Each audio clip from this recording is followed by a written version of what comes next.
अध्यक्ष महोदय, सन्माननीय सदस्य आदित्य ठाकरे यांनी ज्या बाबी उपस्थित केल्या की त्यांनी आज सकाळीच वक्तव्य केलेले की नॅशनल पार्कच्या बॉर्डरवर काही धनुर्धारी विद्या शिकणारे लोक बाणानं माकडांना वगैरे मारतात, त्या गोष्टीचा निश्चितपणे तपास केला जाईल आणि जे घटक आहेत त्यांच्यावर कारवाई केली जाईल.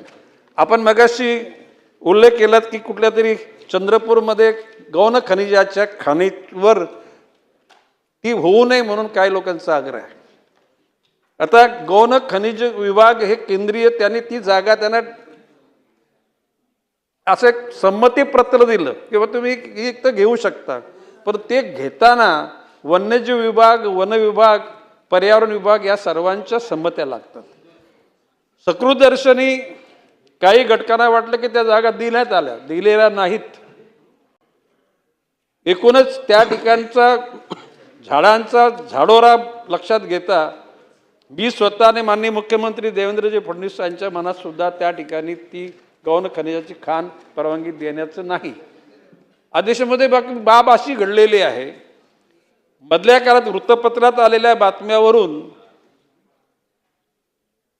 संभाजीनगर खंडपीठाचे न्यायाधीश यांनी सुमोटो त्या ठिकाणी त्याच्यावर लक्ष घातलं आणि त्यांनी त्याला पिटिशनमध्ये कन्व्हर्शन केलं आणि तो प्रश्न आता तिथे प्रलंबित आहे. आता या ठिकाणी जर आम्ही बोललो की आम्ही परवानगी देणार नाही तर त्या ठिकाणी तो न्यायालयाचा अवमान होईल आणि देतो, ऐकून घ्या ना, देतो म्हटलं तरी न्यायालयाचा अपमान होईल. बाब अशी आहे की माननीय मुख्यमंत्री देवेंद्रजी फडणवीस आणि मी स्वतः आम्ही दोघे कन्व्हिन्स आहोत की कुठल्याही परिस्थिती, आणि आमच्या वन विभागाने, वन्यजीव विभागाने सुद्धा तशाच प्रकारचं मत बनवलेले की आम्ही केंद्रीय वन विभागाला सांगू की या ठिकाणचा झाडोरा आणि एकूण वनस्त्री लक्षात घेता या ठिकाणी खाण होता कामा नये.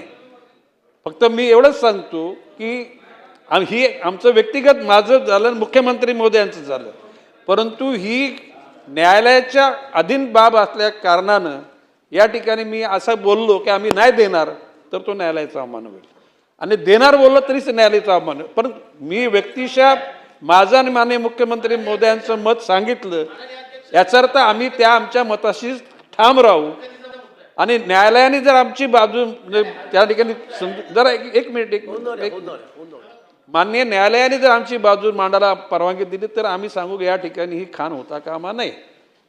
सन्माननीय सदस्य आदित्य ठाकरेंनी गोराईमध्ये मॅंग्रोव्ह पार्क तयार झालेला आहे. आता हे अधिवेशन संपल्यानंतर सगळ्या आपल्या लोकांना बोलवून त्याचं उद्घाटन केलं जाईल. अध्यक्ष महोदय, वन विभागाने दिला असेल तर तो अधिकाऱ्यांनी घेतलेला निर्णय, तो निश्चितपणे अधिकाऱ्यांनी जी माहिती आम्हाला पाठवू तीच आम्ही कोर्टामध्ये पाठवू आणि केंद्रीय वनजीव विभागाकडे पाठवू. म्हणजे इनडायरेक्टली त्यांनी जे उपोषण केलं होतं ते उपोषण सोडताना दिलेला शब्द पाळण्याची बांधिलकी वन विभागाची आहे.